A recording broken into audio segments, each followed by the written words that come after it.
Assalamualaikum warahmatullahi wabarakatuh. Perkenalkan, kami dari kelompok 2 Praktik Statistik Ekonomi Syariah 4E yang beranggotakan Chandra Setiawan, Nabila Khairunisa, Nafiza Diva Amelia, Hatifan Pulwasurur, dan Niki Dwi Rukmini. Selanjutnya kami akan menjelaskan uji validitas dan reabilitas. Pengertian dari uji validitas dan uji reabilitas. Yang pertama yaitu ketepatan atau kecermatan suatu instrumen dalam pengukuran. Uji reabilitas digunakan untuk mengetahui konsistensi alat ukur, apakah alat pengukur yang digunakan dapat diandalkan dan tetap konsisten jika pengukuran tersebut diulang. Fungsi dari uji tersebut adalah untuk mengukur kebenaran atau valid tidaknya suatu kuesioner. Tujuannya untuk meyakinkan bahwa kuesioner yang disusun akan benar-benar baik dalam mengukur gejala dan menghasilkan data yang valid. Assalamualaikum warahmatullahi wabarakatuh. Saya Hatifan Pulwasurur, NIM 1204021932222. Di sini saya akan menjelaskan mengenai langkah melakukan uji validitas menggunakan aplikasi SPSS. Nah, cara yang pertama yaitu dengan membandingkan antara nilai R hitung dengan R tabel. Dan cara yang kedua yaitu dengan melihat nilai signifikansinya. Mungkin agak masih sedikit sulit untuk dipahami, maka dari itu kita langsung saja ke contohnya.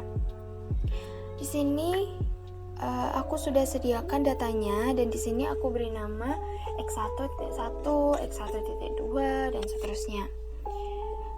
Langkah yang pertama yaitu kita buka aplikasi SPSS ini. Kemudian kita atur format yang ada di variable view dan disesuaikan dengan kriteria data kita. Lalu kita input data kita pada data view. Selanjutnya, kita mencari nilai total dari variabel X.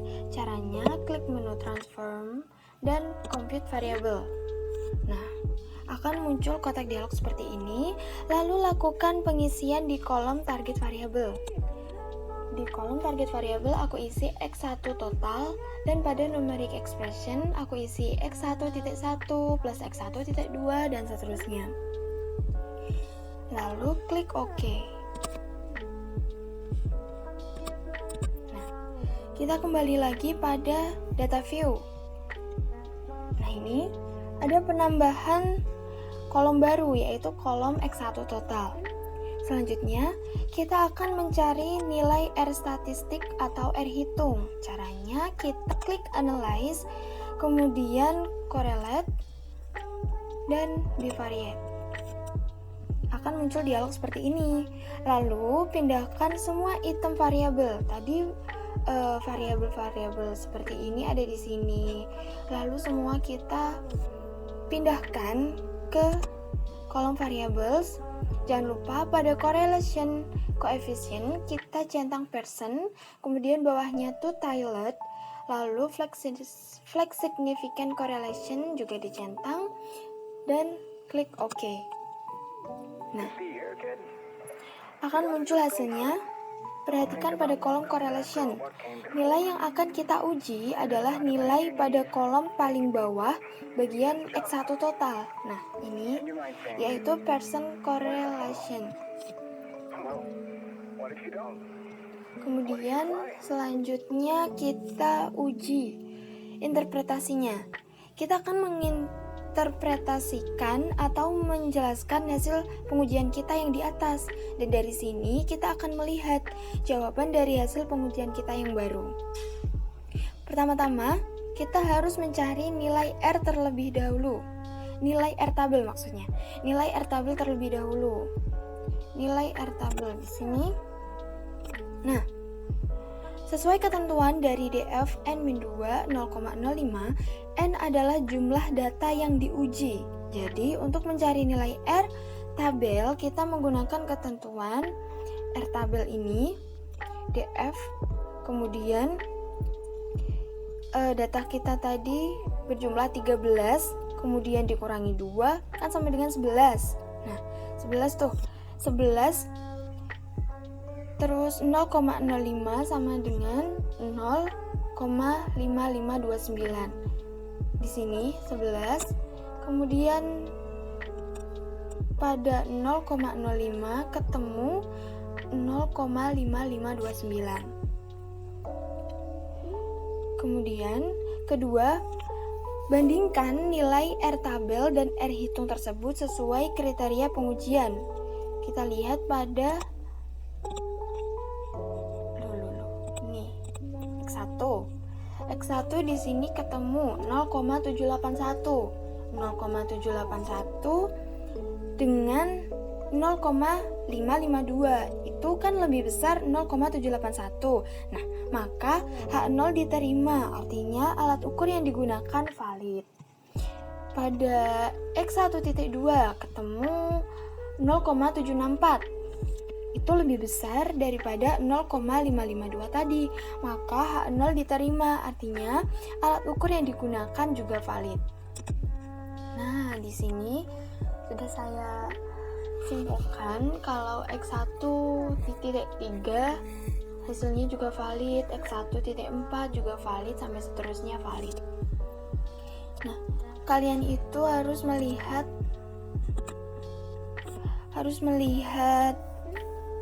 satu-satu nilai korelasi dari seluruh pernyataan yang kalian miliki. Apakah item itu valid atau tidak? Cara yang kedua, apakah suatu item itu valid atau tidak, yaitu dengan melihat signifikansinya. Jika signifikansinya kurang dari 0,05, maka valid, jika lebih, maka tidak valid. Seperti itu. Kalau kalian punya banyak item, maka harus lebih teliti. Apakah itu valid atau tidak? Dan kalian bisa simpan data ini sebagai data pendukung kalian.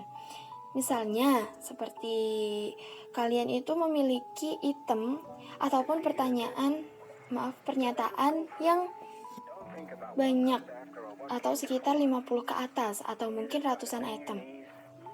Dan kalian belum melakukan uji validitas sebelumnya. Nah, kalian cek di sini. Akhirnya kalian cek satu-satu itemnya hingga 50-an mungkin atau ratusan. Dan itu pun masih belum tahu valid atau tidaknya. Tipsnya adalah kalian bisa mencari validitas suatu item itu menggunakan Microsoft Excel terlebih dahulu, baru dimasukkan ke SPSS.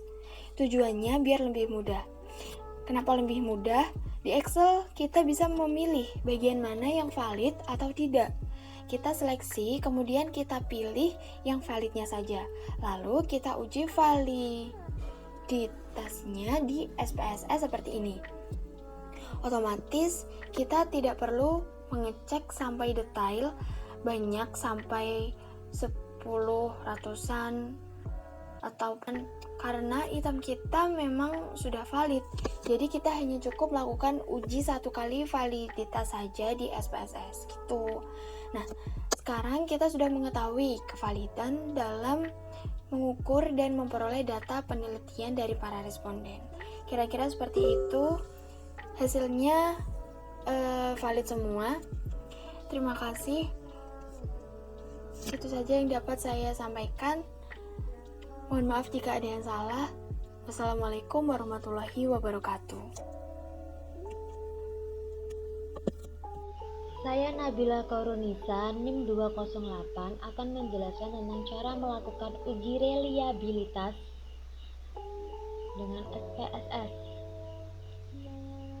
Dalam praktek kali ini, saya akan melakukan uji reliabilitas untuk angket pada variabel partisipasi mahasiswa dalam pemilihan ketua HMJ Ekonomi Syariah dengan jumlah responden atau N sebanyak 20 orang siswa, sementara untuk item atau butir soal angket ada 7 buah item. Langkah pertama, buka program SPSS dan klik variable view di bagian pojok kiri bawah program SPSS. Kemudian, bagian name, tuliskan item 1 ke bawah sampai item 7 karena ada 7 buah item soal angket. Selanjutnya, pada bagian decimal, ubah semua menjadi angka 0, lalu pada bagian measure ganti menjadi skill. abaikan pilihan yang lainnya. Jika sudah, selanjutnya klik Data View di bagian pojok kiri bawah program. Lalu masukkan data tabulasi jawaban responden sesuai dengan kolom item yang tersedia. Dengan cara memasukkan data jawaban angket tersebut bisa dilakukan dengan cara copy paste dari angket yang sudah dipersiapkan. Selanjutnya dari menu SPSS pilih Analyze, lalu klik Skill, kemudian klik Reliability Analysis. Setelah itu, muncul kotak dialog baru dengan nama Reliability Analysis. Kemudian, masukkan semua variabel item 1 sampai dengan item 7 ke kotak item. Kemudian, pada bagian model pilih alpha. Langkah selanjutnya adalah klik statistik, maka muncul kotak dialog Reliability Analysis Statistik. Kemudian pada descriptive form, klik skill if item killed. Lalu pada end of table, klik none. Lalu klik continue. Terakhir adalah klik OK untuk mengakhiri perintah. Setelah itu akan muncul tampilan output SPSS dan selanjutnya tinggal kita interpretasikan atau kita tafsirkan saja. Tabel output pertama yaitu Cache Processing Summary, yang dimana tabel output tersebut memberikan informasi tentang jumlah sampel atau responden atau N yang dianalisis dalam program SPSS, yakni N sebanyak 20 orang mahasiswa. Karena tidak ada data yang kosong atau dalam pengertian jawaban responden terisi semua, maka jumlah valid adalah 100%. Tabel output kedua yaitu Reliability Statistic, yang dimana dari tabel output tersebut diketahui ada N of item, banyaknya item atau butir pertanyaan angket. Ada 17 item dengan nilai Cronbach's alpha sebesar 0,850. Karena nilai Cronbach's alpha 0,850 lebih besar daripada 0,60, maka bagaimana dasar pengambilan keputusan dalam uji reliabilitas di atas dapat disimpulkan bahwa ketujuh atau semua item pertanyaan angket untuk variabel partisipasi mahasiswa dalam pemilihan ketua HMJ Ekonomi Syariah adalah reliabel atau konsisten. Menurut Joko Widianto, bahwa dasar pengambilan keputusan dalam uji reliabilitas ada dua. Yang pertama, jika nilai Cronbach's alpha lebih besar dari tabel, maka kuesioner dinyatakan reliabel. Yang kedua, jika nilai Cronbach's alpha lebih kecil dari tabel, maka kuesioner dinyatakan tidak reliabel.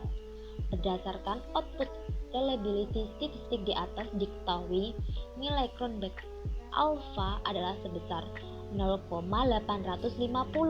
Nilai tersebut kemudian akan kita bandingkan dengan nilai tabel dengan nilai N sama dengan 20. Dicari pada distribusi nilai tabel pada signifikansi 5%. Maka diperoleh nilai tabelnya sebesar 0,444. Karena nilai Cronbach's alpha 0,850 lebih besar dari 0,444, maka sebagaimana dasar pengambilan keputusan di atas dapat kita simpulkan bahwa angket atau kuesioner partisipasi mahasiswa dalam pemilihan ketua HMJ Ekonomi Syariah dinyatakan reliabel atau terpercaya sebagai alat pengumpul data dalam penelitian. Sekian, terima kasih dan mohon maaf bila ada salah maupun kelebihan kata-kata.